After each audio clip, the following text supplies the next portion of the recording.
Open कर लिया है। Have you open your bare act? Otherwise I am also sharing my screen. Are you getting my screen? ये बताओ, are you getting the bare act on my screen? Yes ma'am.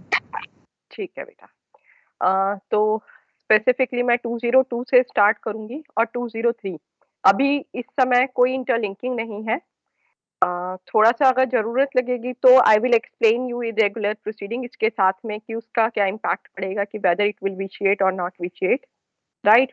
202 direct है, but direct के साथ बहुत ज्यादा confusing है, तो please pay your attention more and more. जितना दे सकते हैं उतना अच्छा रहेगा। एंड लास्ट हमारा जो टॉपिक रहेगा इस पूरा कंप्लेंट प्रोसीडिंग में, दैट इज सेक्शन 203। ठीक है। ये मैं पहले एक्सप्लेन करूंगी, then I will explain you the whole concept of the complaint through a chart, so that जिसका भी अभी उसके बाद कुछ मिसिंग होगा तो वो पूछ लेना, और वो मेरा लास्ट से होगा। ठीक है। उसके बाद हम केसेस इस वाली क्लास में नहीं कर पाएंगे। Most probably I will discuss with you cases, या तो मैं तुम लोगों को कुछ नेम वगैरह या कुछ नोट्स वगैरह उस पर शेयर करूंगी। मैं देखती हूँ मेरे पास, अच्छा तुम में से कितने लोगों के पास केस मैनुअल है? अभी हमारा जो विप्स वाला है, student manual, case study manual है ना हमारा सीआरपीसी का, वो है आपके पास?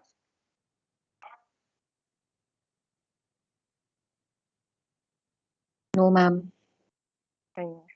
अच्छा बेटा, मैं चेक करती हूँ कि मेरे पास लेटेस्ट वाला है या नहीं है। अगर मुझे मिल गया लेटेस्ट वाला तो आई विल अपलोड कुछ तो, बट बाकी मैं तुम लोगों को यही कहूंगी यार, कॉलेज से परचेज कर लो, वो ज्यादा अच्छा रहता है। उसका रीजन है, हार्ड कॉपी में तुम लोगों के पास रहेगा, और हार्ड कॉपी से जो क्लैरिटी आती है, अब तुम लोगों को खुद को भी लगता होगा, वो क्लैरिटी ऑनलाइन मतलब सॉफ्ट कॉपी पढ़ने में नहीं आती। जब आप अंडरलाइन करते हो ना और अपने हाथ से कुछ लिख लेते हो, then you get so much clarity on that topic. तो मेरा पर्सनल सजेशन ये है कि आप हार्ड कॉपी परचेज कर लो, बट फिर भी आप लोगों की हेल्प के लिए I will give you soft copy also, जितना मैं कर पाऊंगी। ठीक है। तो let us start with section 203 202 sorry. Getting, are you getting my screen? Postponement of issue of process. देखो क्या है इसमें, सेक्शन 202 पोस्टपोनमेंट। पोस्टपोनमेंट मतलब हम कहते हैं ना पोस्टपोन करना, prepone, postpone, right. Of issue of process. Issue of process क्या होता है, ये मैंने आपको मॉर्निंग की क्लास में बड़े पासिंग रेफरेंस में बोला था। What is issue of process? Can any one of you tell me what is issue of process?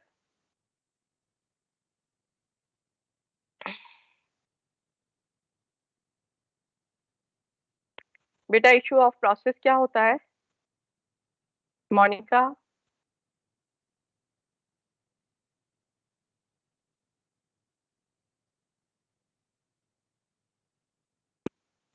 Rehan, anybody जिसको आइडिया हो इशू ऑफ प्रोसेस क्या होता है? बेटा गलत हो चाहे कुछ भी, बट आप लोग कोशिश जरूर करो। क्या होता है इशू ऑफ प्रोसेस?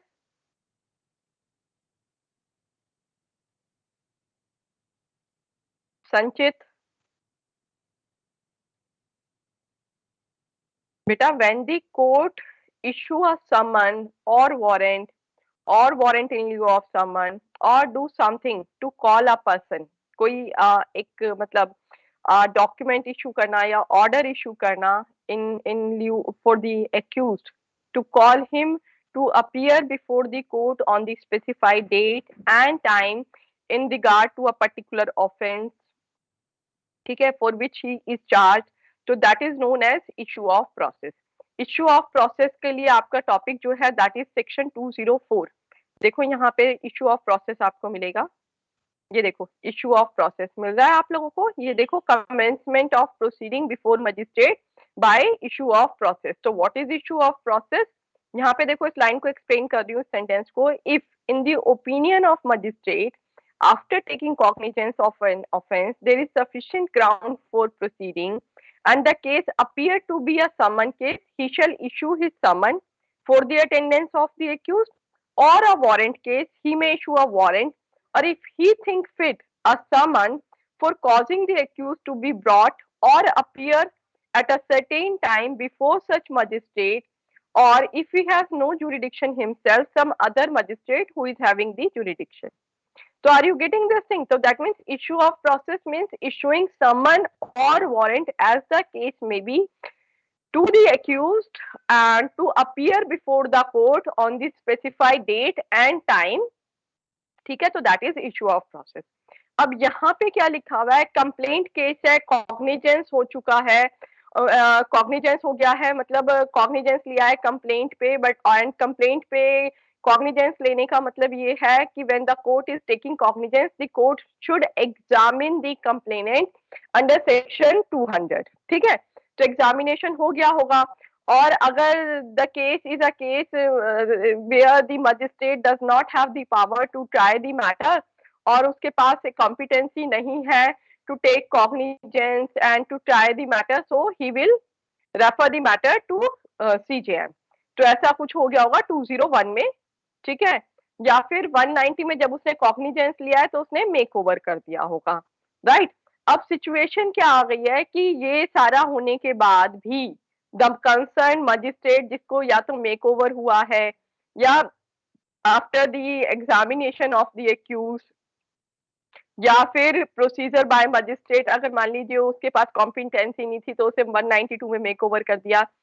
तो इन वाली सिचुएशन के बाद नाउ द मजिस्ट्रेट, ठीक है, still is in a situation where he want to satisfy himself before issuing process against the accused कि there is a prima facie case, or that complainant is a true person, or it is a true complaint, और false accusation नहीं है, fake complaint नहीं है. To decide this fact, अब वो postpone कर रहा है, और पोस्टपोन कर रहा है तो इसका मतलब इधर ही pass an order for the investigation और इंक्वायरी, क्योंकि उसे डिसाइड करना है कि ये एक्चुअली में कंप्लेनेंट जो कह रहा है अपनी कंप्लेंट में सच बोल रहा है, कहीं ऐसा तो नहीं है just to falsely prosecute a person, malicious prosecution हो रहा हो. ठीक है ना. तो court before issuing the process to the against the accused, the court will determine 100 times कि ये सच बोल रहा है. तो इसके लिए कोर्ट अब यहाँ पे क्या कर रही है, पोस्टपोन कर रही है by issuing an order for investigation और inquiry.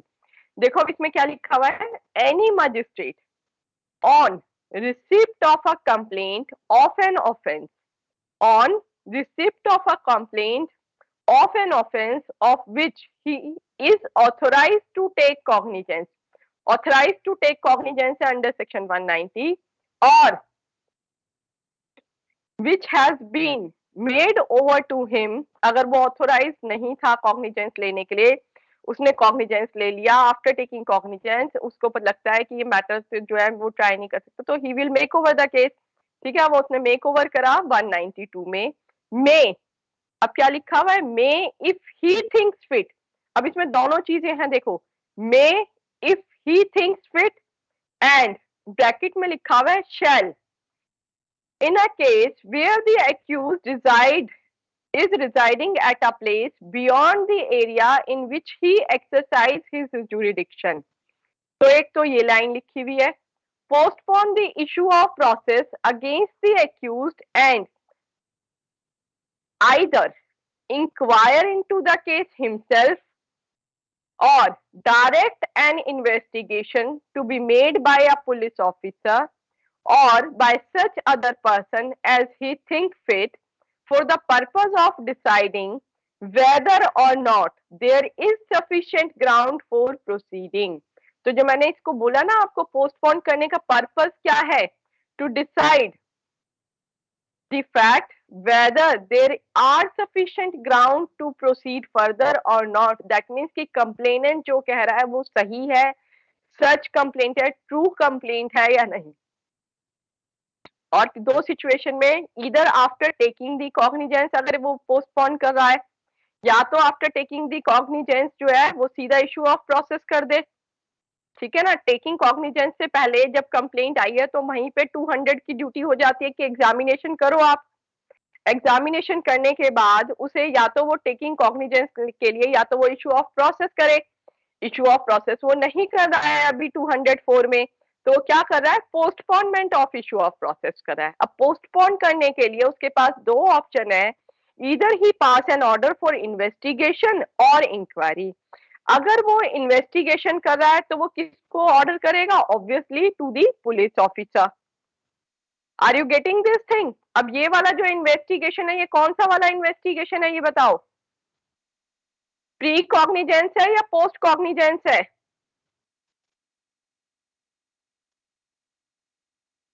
Yes Dhananjay, yes very good, ये पोस्ट कॉग्निजेंस इन्वेस्टिगेशन होता है बेटा। लेकिन इसी के कॉन्ट्रेरी अब मैं तुम्हें एक चीज और इंटरलिंक करवाती हूँ। 155 यहीं पर रुकना जरा, 202 अभी हमारा कंप्लीट नहीं हुआ। ये देखो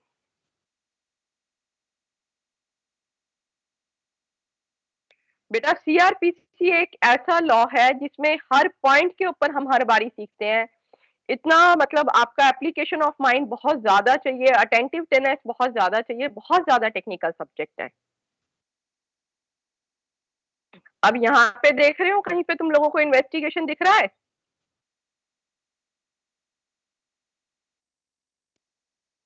Any police officer receiving such order may exercise the same power in respect of investigation except the power। तो अब यहाँ पे एक पॉइंट आ रहा है इन्वेस्टिगेशन का, ठीक है। अब यहाँ पे अगर ये देखो, एक तो 155 वाला है और एक यहाँ पे भी वो इन्वेस्टिगेशन की ऑर्डर कर रहा है। Any magistrate empowered under section 190 may order such an investigation as above mentioned. अब ये वाला जो इन्वेस्टिगेशन ऑर्डर हो रहा है, ये कौन सा ऑर्डर हो रहा है बताओ?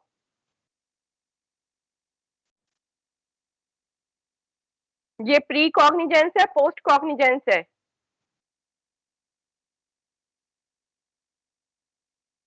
Ma'am pre cognizance. Yes this is pre cognizance. क्यों, किसने जवाब दिया है बताओ, ये मेरे को रीजन बताओ क्यों प्री कॉग्निजेंस है ये बेटा? Ma'am, because the magistrate has not taken the cognizance of the case as of now.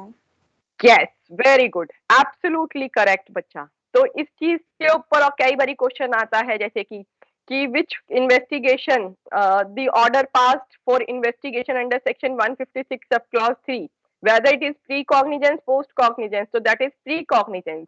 और 202 वाला जो है that is post cognizance investigation है, क्योंकि उसने वहां पे कॉग्निजेंस ले लिया है कंप्लेंट पे, but before issuing the process he is taking his time, he is trying to satisfy himself, he is kind of मतलब जैसे एक होता है ना 100% एश्योर करना चाह रहा है, तो वो वाला वो जो कर रहा है। And in such a situation if he is passing an order for that is a post cognizance in order of investigation, right. अच्छा, अब 202 को ही कंटिन्यू करेंगे, एक मिनट।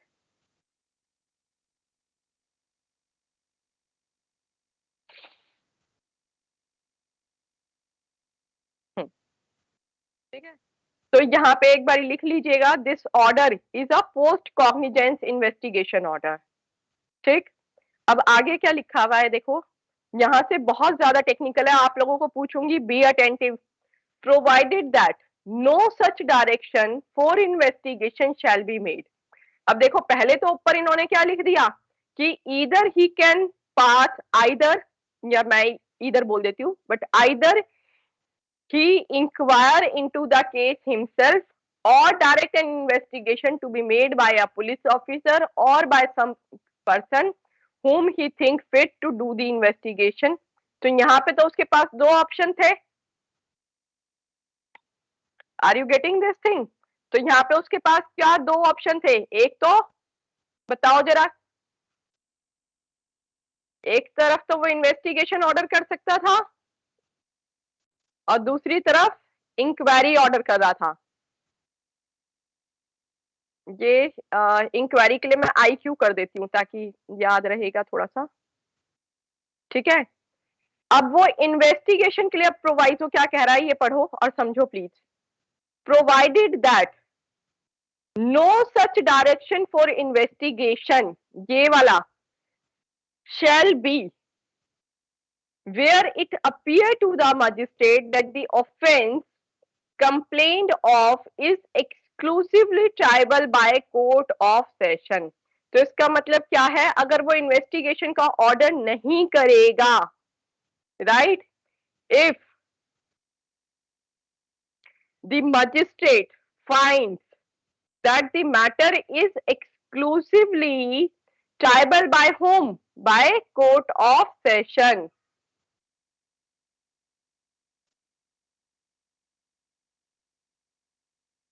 फर्स्ट सिचुएशन है ये. सेकेंड सिचुएशन क्या है? He will also not pass an order for investigation where the complaint has not been made by a court. Where the complaint has not been made by a court unless the complainant and the witnesses present, if any, have been examined on oath under section 200. इसका मतलब क्या है B part का? Any one of you?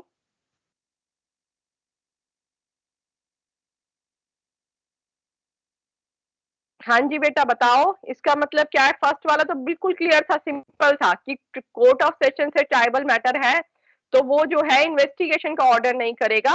इस situation में उसके पास एक ही option बच रहा है, दैट इज इंक्वायरी. अब इन्होंने सेकंड क्लॉज क्या कहा? Who is going to explain me? Ma'am may I try? Please please Samiksha, please do. Samiksha बेटा. I think that this clause says that no direction for investigation can be made, and it's sort of divided into two parts. So in first case, unless the complaint has been made by a court and the complainant as well as the witnesses are examined on oath, unless that is done, the direction for investigation cannot be made. तो इसका total impact क्या हुआ समीक्षा? Ma'am, that firstly the complainant as well as the witnesses have to be examined by the magistrate, and only then can the direction for investigation can be made. ठीक है, एक तो ये हो गया. एक और इसका इंटरप्रिटेशन निकल के आता है, वो क्या है? Ma'am, I think the other interpretation is that if the complaint has been made by a court, then the magistrate can give the direction for investigation. Can not give the direction for investigation. Ma'am, can give the direction of investigation. Ma'am, if the complaint has been made by a court, then I think the magistrate can give the direction for investigation. Okay. But उसके condition में क्या उसको ये जरूरी है कि complainant और witnesses को एग्जामिन करना होगा?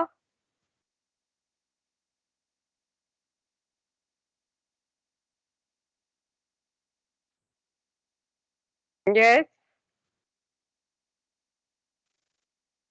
Ma'am, I have not understood this point right now. Anybody else? बेटा ये, हाँ प्लीज बताओ, प्लीज सोचो. तुम लोगों को सुबह भी मैंने कुछ यार मैं अपना मोबाइल नहीं लेके बैठी अभी. एक सेकंड दो, मेरे को मोबाइल मंगाना पड़ेगा जरा.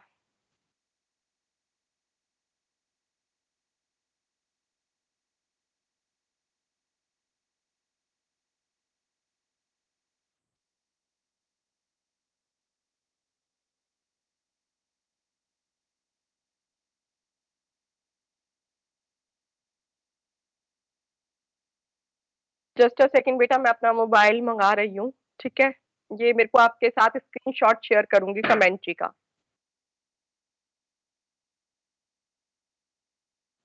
Shefali, are you with us?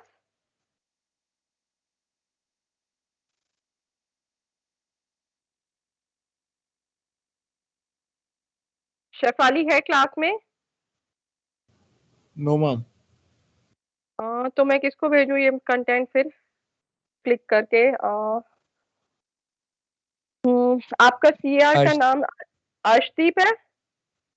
Yes ma'am. आप है ना क्लास में? मैं आपको भेज देती हूँ, ठीक है? Okay ma'am.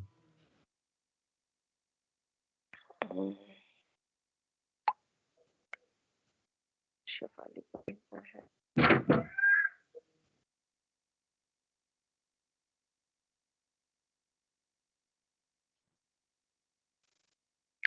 अर्शदीप देखो बेटा, आपको एक टेक्स्ट आया होगा अभी।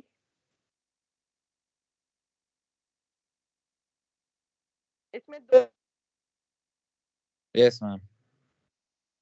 और भेजूंगी, 1-2 पेज इस पॉइंट के ऊपर, क्योंकि बहुत मोस्ट टेक्निकल एरिया है ये एक तरीके से। ये सेकंड पेज है इसका।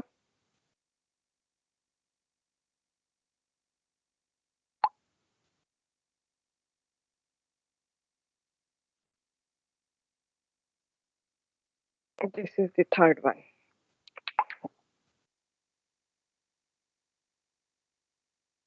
ये पहले 3 पेज हम देखते हैं, थोड़ा सा आप लोगों को क्लियरिटी आएगी, इससे काफी क्लैरिटी आ जाएगी।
प्रोसेस के लिए magistrate have 2 option, either he can pass an order for the investigation और pass an order for inquiry. अब इसका प्रोवाइजो फर्स्ट जो है ये कह रहा है, he will not pass an order for investigation if the matter is exclusively triable by the court of session. ये हमें क्लियर है, इसमें कोई प्रॉब्लम नहीं है। सेकंड सिचुएशन वो कह रहा है, where the complaint has not been made by a court. मतलब कंप्लेंट जो थी, अब जैसे हमें 200 को याद करो, तो उससे रिलेट हो रहा है, समझ रहे हो। 200 में हमें क्या पता चला था कि एग्जामिनेशन जो है किस कंडीशन में रिलैक्स कर दिया गया था, या तो कोर्ट जो है वो कंप्लेनेंट है या पब्लिक सर्वेंट है, ठीक है। तो एग्जामिनेशन को रिलीव करा था if the complaint is in writing. याद है ये चीज आपको? बेटा बताओ मुझे।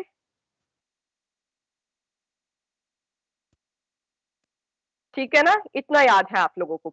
अच्छा, अब वही को, उसी पॉइंट को हम रिलेट करते हैं यहाँ पे। तो where the complaint has not been made by a court, complaint जो है कोर्ट ने नहीं कर दिया है, ठीक है। Where the complainant has not been made by a court, complaint has not been made by a court unless the complainant and the witnesses present, if any, have been examined on oath under section 200।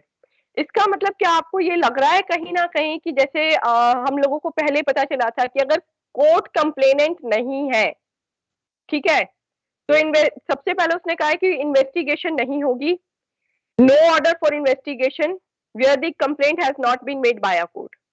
तो अगर court ने complaint नहीं करी है तो investigation नहीं होगी, ऐसा कुछ लिखा हुआ आ रहा है। दोनों जगह नहीं नहीं वर्ड समझ में आ रहा है? बोलो प्लीज। ये चीज तो क्लियर हो ही रही है ना, provided that no such direction for investigation where the complaint has not been made by a court, कि अगर इन्वेस्टिगेशन नहीं होगी अगर कंप्लेनेंट जो है कोर्ट नहीं है, फर्स्ट पॉइंट। सेकंड पॉइंट क्या कह रहा है, इसके अलावा unless the complainant and the witness is present, investigation तब भी ऑर्डर नहीं होगी जब तक कि कंप्लेनेंट और विटनेसेस जो प्रेजेंट थे वो उनका एग्जामिनेशन ना हो। दैट मीन्स कि अगर इन्वेस्टिगेशन ऑर्डर करनी है according to section 202, then magistrate has to examine the complainant and witnesses present, ठीक है। ये एक ऑप्शन समझ में आ रहा, ये एक सिचुएशन समझ में आ रही है। अभी मैं बिल्कुल क्लोज डाउन नहीं कर रही हूँ, इसके लिए मुझे थोड़ा सा टाइम दोगे तुम। सबसेक्शन 2 क्या कह रहा है अब, it says in an inquiry under subsection 1 the magistrate, अब इंक्वायरी की बात कर रहा है सबसेक्शन 1 में, if it thinks fit taking evidence of witnesses on oath, if the magistrate may, उसे लगता है that it is required to take evidence of witnesses, then he will take the evidences on oath, provided that if it appear to the magistrate that the offense complained of is exclusively triable by court of session, he shall call upon the complainant to produce all his witnesses and examine them on oath. ठीक है, अब इस वाले को subsection 2 को subsection 1 का जो proviso का ए पार्ट है उसके साथ रिलेट करोगे आप। कैसे बेटा, वहां पे भी exclusive tribal by court of session की बात हो रही थी, बट वहां पे पर से बार लगाया था, no investigation order shall be passed by the court where the matter is exclusively triable by the court of session। और हमें 202 से पता चलता है कि कोर्ट के पास दो ऑप्शन है, इन्वेस्टिगेशन और इंक्वायरी। तो इंक्वायरी के लिए जाना पड़ेगा कोर्ट ऑफ सेशन से अगर ट्राइबल है, और उसके साथ क्या कंडीशन हो गई, that in an inquiry under subsection 1 the magistrate may, if he thinks fit, take evidence of witnesses on oath, provided that if it appear to the magistrate, that the offense complained of is triable by court of session, he shall call upon the complainant to produce all his witnesses and examine them on oath। क्योंकि बेटा वो investigation के लिए order नहीं कर रहा है, he is taking inquiry, and inquiry situation में या तो वो खुद से इंक्वायरी करता है या he will pass an order for inquiry to one of his subordinates।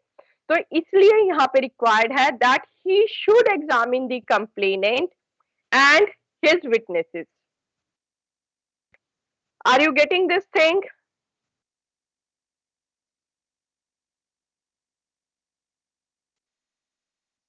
ठीक है, थैंक यू सो मच। अभी मेरे को पता है बट क्रिस्टल क्लियर नहीं हुई होंगी चीजें, इतना आसान होता भी नहीं है। सबसेक्शन 3 और करते हैं। If an investigation under subsection 1 is made by a person not being a police officer, ठीक है, is made by a if an investigation under subsection 1 is made by a person not being a police officer, he shall have for that investigation all the power conferred by this code of an officer in charge of a police station except the power to arrest without warrant।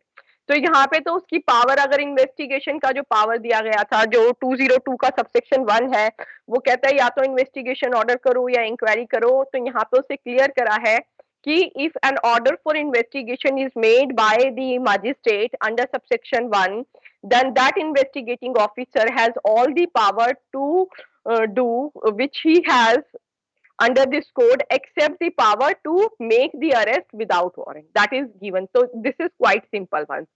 Problem कहाँ पे है, subsection 1 में problem है, subsection 2 में problem है। Are you getting this thing?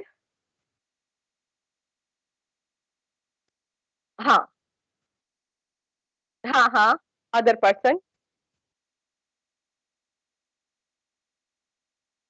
हाँ हाँ हाँ, ये अभी मैं तुम लोगों को जब अरेस्ट कराऊंगी ना बेटा, तब मैं तुम्हें बताऊंगी कि who has the power to make arrest. Even me and you can also make an arrest. ठीक है, इनफैक्ट एंड वी तो चलो वी आर मतलब law people, we both are law people, मतलब हम दोनों ही लोग लॉ स्टूडेंट हैं।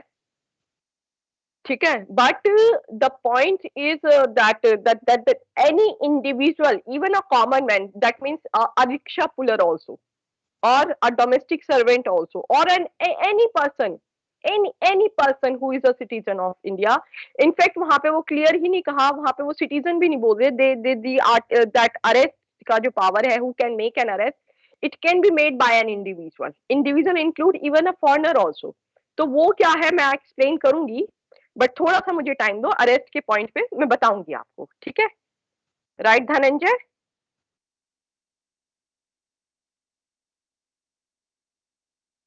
धनंजय थोड़ा सा वेट करेगा ना बेटा? ये पावर, हाँ, सेक्शन 41 से 46 से अरेस्ट का वो मैं कराऊंगी आपको। मेरा एक आर्टिकल भी है उस पे, राइट्स ऑफ अरेस्टेड पर्सन पे, वो भी शेयर करूंगी तुम लोगों के साथ। इनफैक्ट सीआरपीसी पे तो मैंने कुछ काम करा हुआ है रिसर्च वर्क, तो वो मैं आपके साथ शेयर करूंगी। चलो पहले ये वाला Arshdeep please share your screen बेटा, वो जो फर्स्ट पेज था ना बेटा, इसे थोड़ा सा फॉन्ट साइज बड़ा हो पाएगा क्या, जूम हो पाएगा? हाँ अर्शदीप कैन यू रीड? हाँ हाँ हाँ हाँ थोड़ा सा और सेंटर में लेके आ पाओ तो, बस बस बस बस बेटा प्लीज यहाँ से मैं आपसे रिक्वेस्ट करूंगी। बाकी ये आप ना प्लीज एक तो टीम्स पे भी अपलोड कर देना और अपने क्लासमेट्स के साथ शेयर भी करना, ये जो टेक्स्ट शेयर करा है। ये सारा बेटा केलकर की बुक है और ये लेटेस्ट एडिशन है मेरे पास, 21st है ये, है हाँ 7th एडिशन 2021 का है मेरे पास ये, ठीक है। ऑल दो रीप्रिंटेड है 2015 से, ठीक। चलो यस अर्शदीप रीड करेंगे आप प्लीज? Yes, ma'am. जी बेटा। Any magistrate, any magistrate on receipt of a complainant of an offence which he is authorized to take cognizance or which has been made over to him under section 192 may, if he thinks fit, postpone the issue of process against the accused either inquire and either inquire into the case himself or direct an investigation to be made by a police officer or by such other person as he thinks fit for the purpose of deciding whether or not there is sufficient ground for proceeding.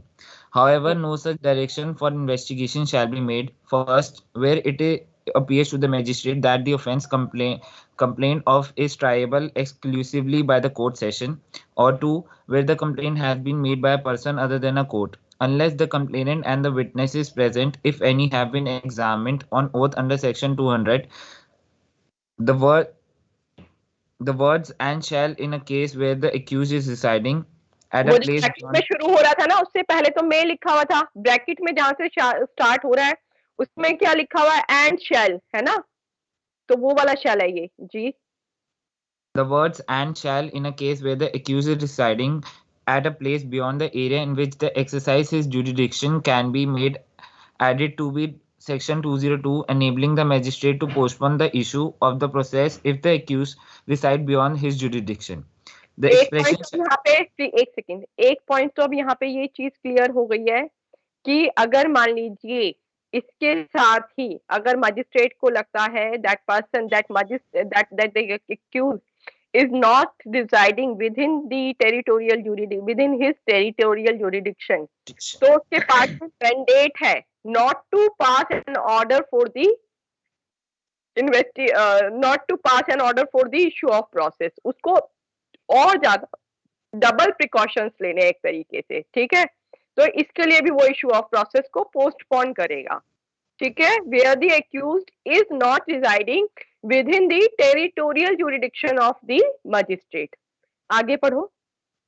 The expression shall prima facie makes the inquiry or the investigation as the case may be mandatory. It has been further provided that if such an investigation as to be made by a person other than a police officer, that person shall be have for the purpose of the investigation all the powers conferred by the code on an officer in charge of a police station, expect the power to arrest without a warrant. ये चीज In हमें view clear थी, 202 subsection 3 यही था, ये हमें clear था। अब आगे पढ़ो। In view of subsection 3, the reference to a magistrate in section 202 has to be constructed as the reference to a judicial magistrate. There does not appear to be any bar in directing an investigation to be made by an executive magistrate under section 202 clause 1. According to the section that the collection of evidence can be made by a police officer or by any other person who is thought fit and is authorized by a judicial magistrate in that behalf. ये point clear हुआ है आपको? Yes, anybody who can tell me what is the meaning of this? ये जो executive magistrate वाली बात कही है ये क्या है? Ashika,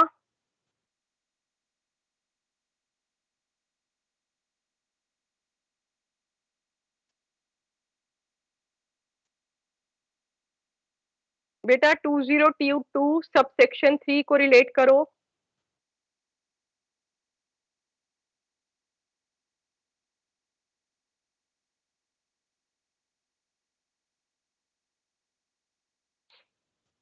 Who can explain me this point?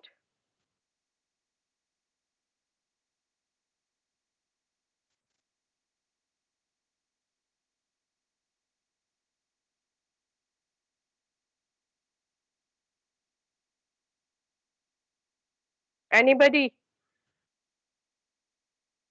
Ma'am, under section 202, subsection 3, any person other than police officer is also empowered to investigate the matter, and according to what's mentioned in the book, that person can also be an executive magistrate. Yes. ठीक है, ये चीज clear है, simple है, straight forward है, ठीक। और police officer के पास इन्वेस्टिगेशन करते हुए सारी पावर है except the power to make an arrest without warrant. ये चीज हमें क्लियर है, राइट। अब नेक्स्ट पेज पे आ जाओ। तो ऑब्जेक्ट ऑफ सेक्शन 202 ये क्लियर हो गया होगा। कोई और रीड कर पाएगा?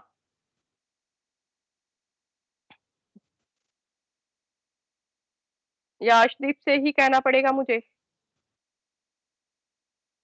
अर्शदीप आप ही पढ़ दीजिए।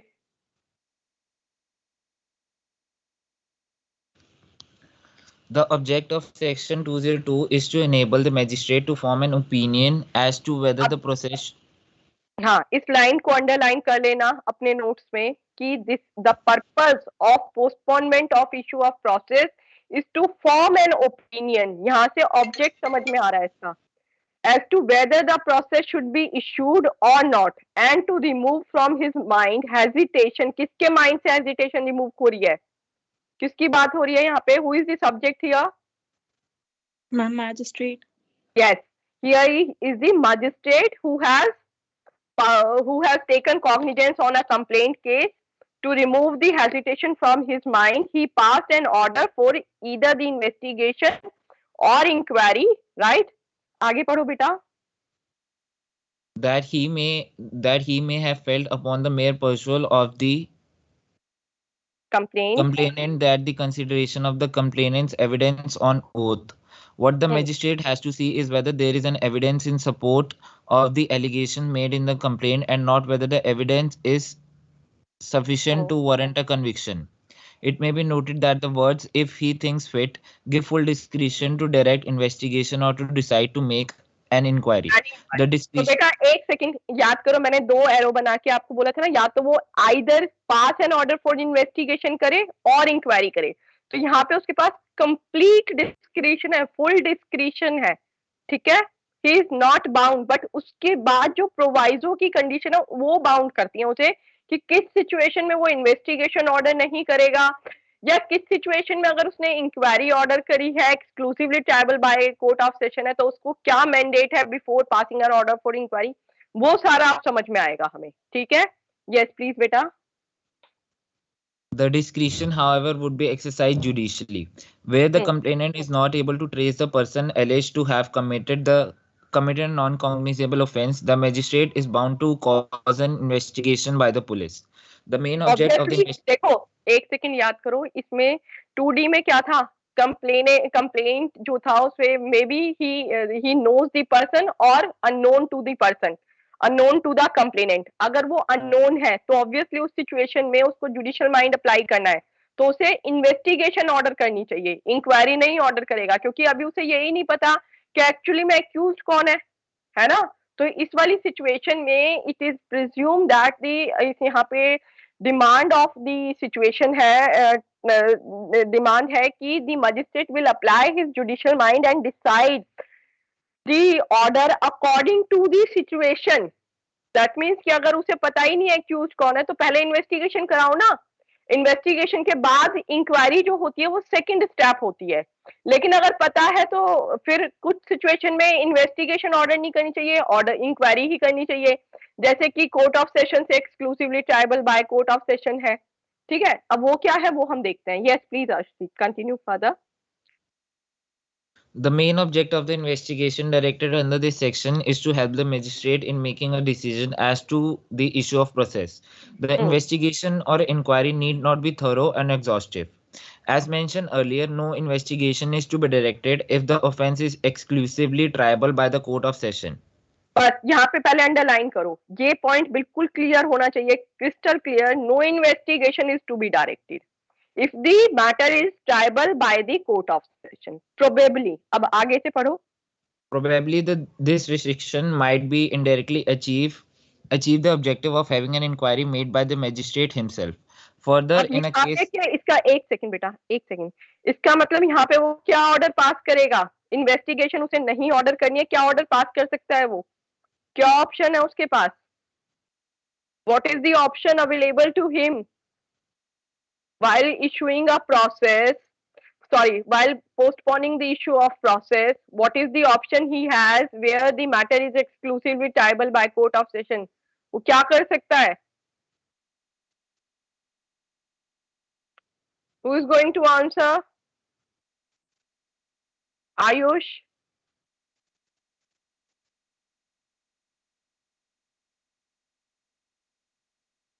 Yes, Ayush. What is the option available to him?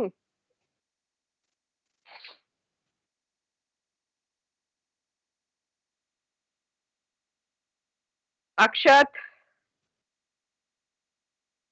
Ma'am don't know. कोई बात नहीं, और किसी के दिमाग में आ रहा है कुछ? Anybody who want to answer? Ma'am, will he follow the procedure under section 201?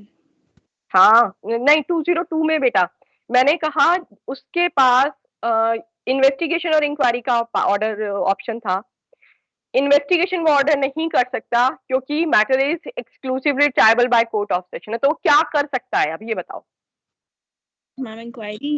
Yes, inquiry तो ऑर्डर करेगा ना। ऑप्शन क्या है? इन्वेस्टिगेशन कर नहीं सकता क्योंकि exclusively triable by court of session है। ठीक है, अब आगे पढ़ो please Arshdeep, and please all of you pay your attention, please focus जी। further, in a case where the complaint has not been made by a court, no investigation is to be directed unless the complainant and his witness have been examined on oath. Directing an wait, ये line Samiksha पर दोबारा, समीक्षा explain करेगी मुझे। समीक्षा सुनो, इसे दोबारा से रीड करेगा अर्शदीप रीड करो इसे दोबारा से further. Further, in a case where the complaint has not been made by a court, no investigation is to be directed unless the complainant and witness have been examined on oath. Yes समीक्षा, क्या मतलब हुआ इस line का? Ma'am, I think it means that if the complaint is made by somebody other than the court, then the magistrate cannot direct investigation unless the complainant and the witnesses have been examined on oath. Very good. That is the point. तो इसका मतलब no investigation order is passed where the court is not the complainant unless and until the court has examined the complainant and witnesses.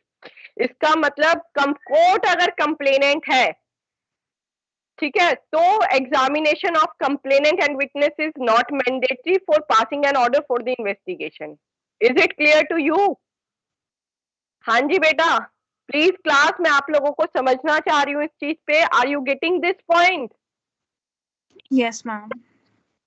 समीक्षा एक बारी बिल्कुल आराम से तुम इसे एक्सप्लेन करो ताकि सबको, please I request all of you to please pay your attention. This is very, very, very technical point. Yes, please, Samiksha. Ma'am, so this clause basically says that if the complainant is the court, then it is not important that it is not necessary for the magistrate to examine the complainant and the witnesses on oath, and he can directly order the investigation without the examination. Absolutely. This is the zeroing down. This is the zeroing down. मतलब सब कुछ पानी की तरह clear है। Everything is clear just like a water, crystal clear है बेटा कि कोर्ट अगर है कंप्लेनेंट, ठीक है, तो इन्वेस्टिगेशन का ऑर्डर हो जाएगा even without examining the complainant and witnesses. ठीक बेटा, इस पॉइंट को समझना सबसे ज्यादा इंपॉर्टेंट था यहाँ पे, समझ रहे हो? आगे पढ़ो बेटा, इसको प्लीज आप लोग अंडरलाइन करेंगे इन पॉइंट्स को अपने पास। जी आगे पढ़िए बेटा please. Directing an investigation before such examination will vitiate the proceedings and shall not be queryable by section 465. Vitiate कहते हैं बेटा, विशिएट, ठीक है।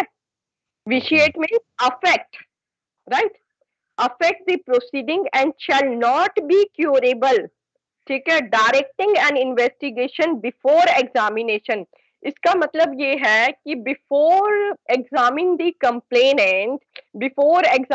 कंप्लेनेंट और उसके विटनेसेस को, ये एक इरेगुलरिटी है that is a kind of a blunder, big mistake, ठीक है. It is a blunder which can not be curable under section 465, right.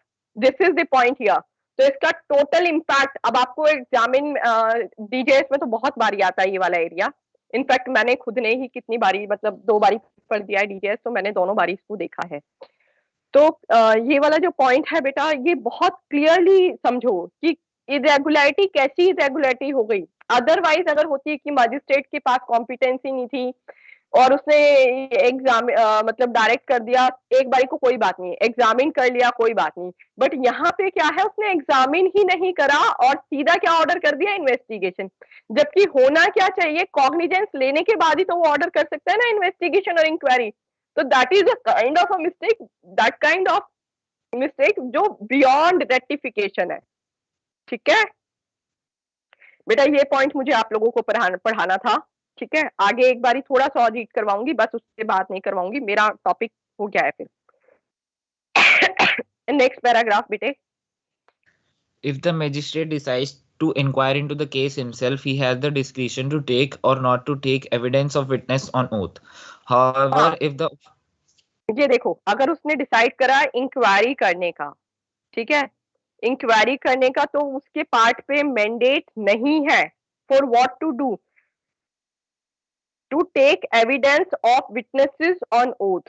He has the discretion to take the evidence of witnesses on oath.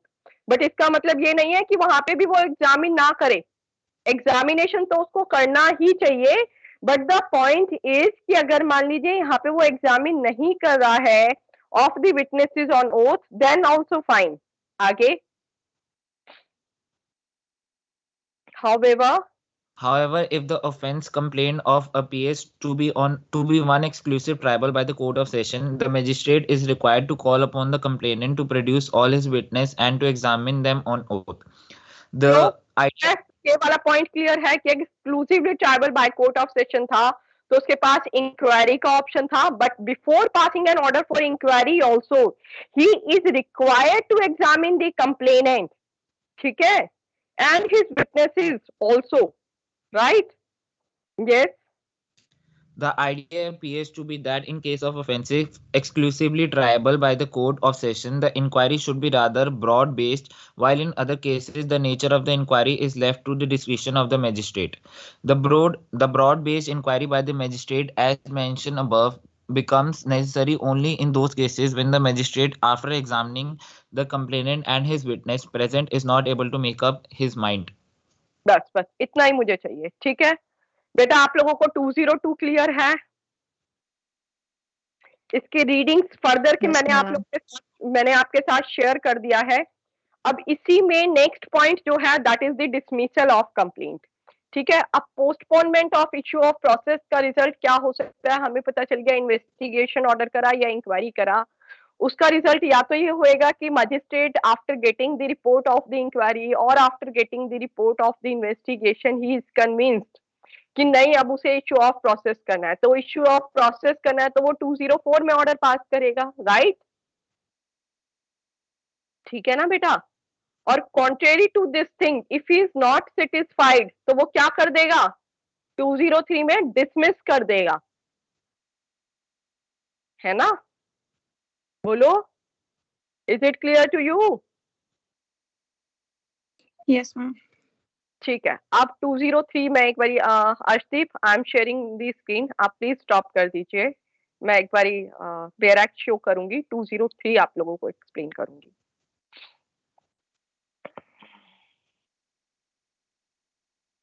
बेरैक्ट visible होगी आपको? Are you getting? No, just a second बेटा.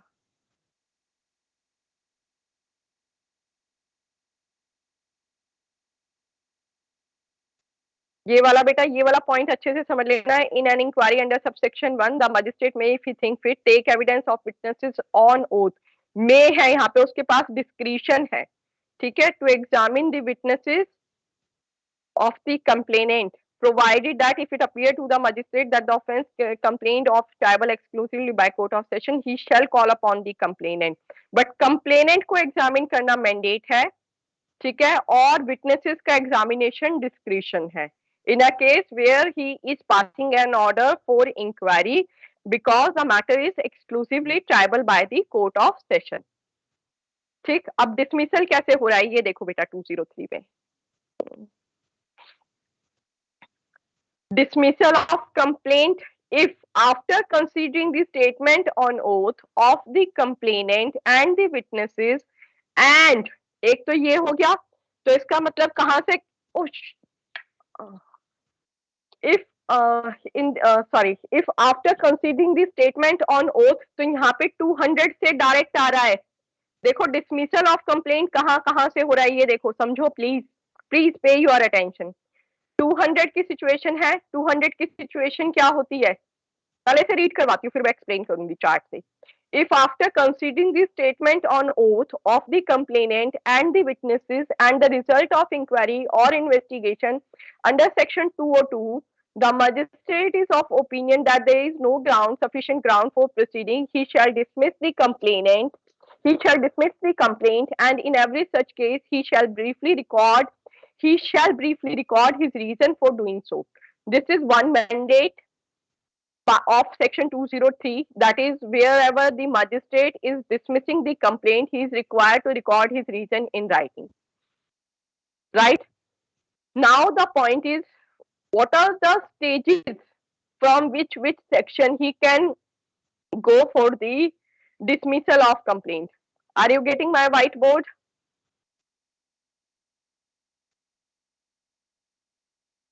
दोबारा से share करना पड़ेगा।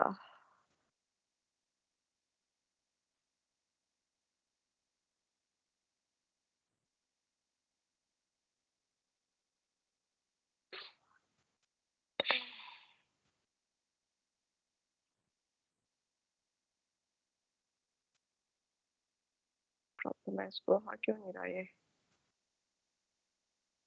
Time हो गया है मुझे पता है। तुम लोगों का नेक्स्ट क्लास है क्या?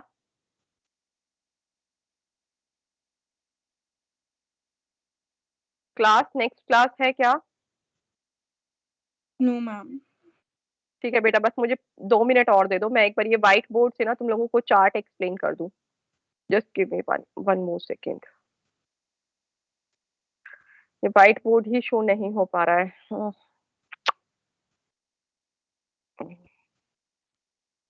लेट मी शेयर वंस मोर।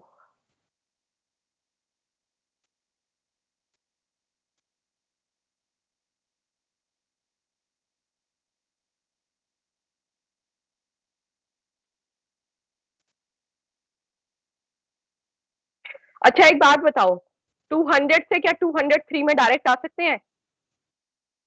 इतने व्हाइट बोर्ड ओपन हो रहा है, मैं चार्ट एक्सप्लेन करूंगी आपको, पहले ओरली पूछ रही हूँ, क्या 200 से after examination of the complainant 203 में जा सकते हैं?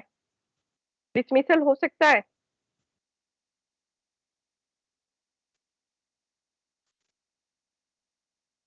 Arihant,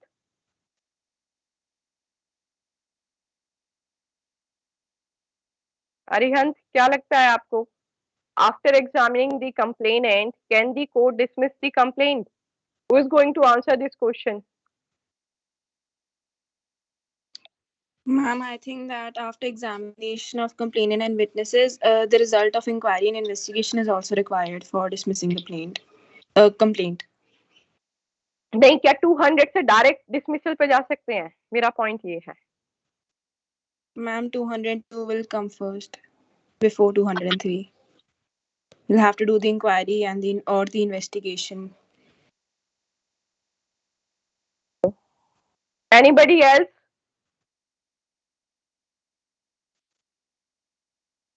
Anybody else? देखो बेटा इसमें क्या लिखा है, if after considering the statement on oath if any of the complainant and the witnesses, ठीक है, तो इसका मतलब यहाँ पे भी डिसमिसल की बात हो सकती है, and the result of inquiry और इन्वेस्टिगेशन अंडर सेक्शन 202। तो इसके अकॉर्डिंग भी समीक्षा, स्टिल यू वांट टू से कि मैम नहीं 202 की सिचुएशन तो मैंडेट है, वो तो पूरा करना ही पड़ेगा।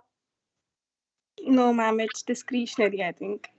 Yes, now it is discretionary. तो इसका मतलब बेटा 200 से सॉरी 200 कह रही हूँ, 200 से सीधा 203 में भी जा सकते हैं, 202 के बाद भी 203 में जा सकते हैं, ठीक है। और अगर 200 की सिचुएशन है and the magistrate is not competent to try the matter, then he can go for 201 also. ये मेरे को चार्ट के थ्रू एक्सप्लेन करना चाह रही थी। हाँ, अब हो गया, मेरा व्हाइट बोर्ड विजिबल हो गया होगा तुम लोगों को। देखो व्हाइट बोर्ड विजिबल हो गया। Yes, ma'am. आप देखो, शिट यार,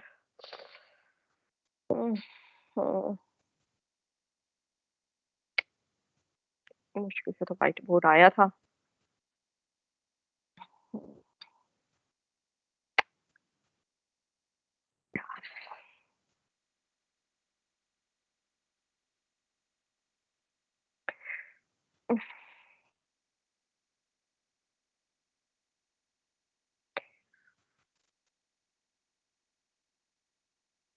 class I am trying to share, but ये फिर से चला गया है।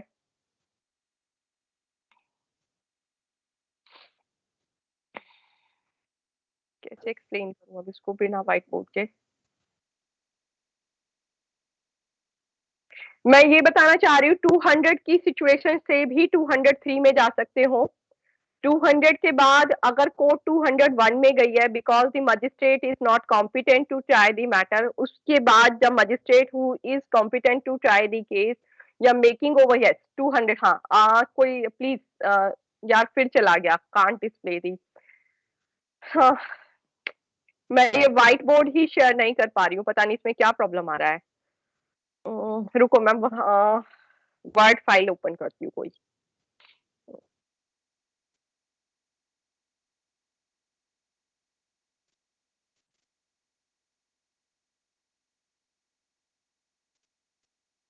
टू 200 के बाद हम सीधा 203 पे जा सकते हैं, बोलो यस।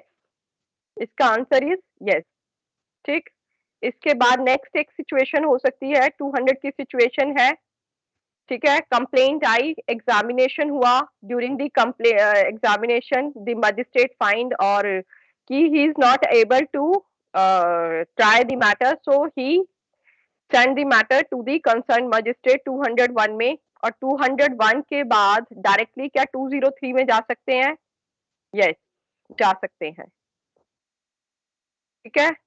अब एक सिचुएशन हो सकती है 200 हुआ, एग्जामिनेशन हुआ, एग्जामिनेशन के बाद कॉग्निजेंस ले लिया अंडर सेक्शन 190 में, और उसके बाद but issue of postponement of issue of process करा 202 के बाद 203 में जा सकते हैं, यस जा सकते हैं। बट इन सभी सिचुएशन में what is required that the court should record the reason in writing for the dismissal. Is it clear?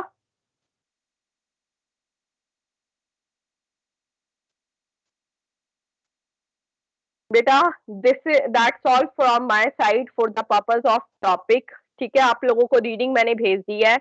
अब मेरे को अगर कोई केस स्पेसिफिकली डिस्कस करना होगा, that I will share with you and we will cover that case on Saturday, ठीक। Now ready for your attendance.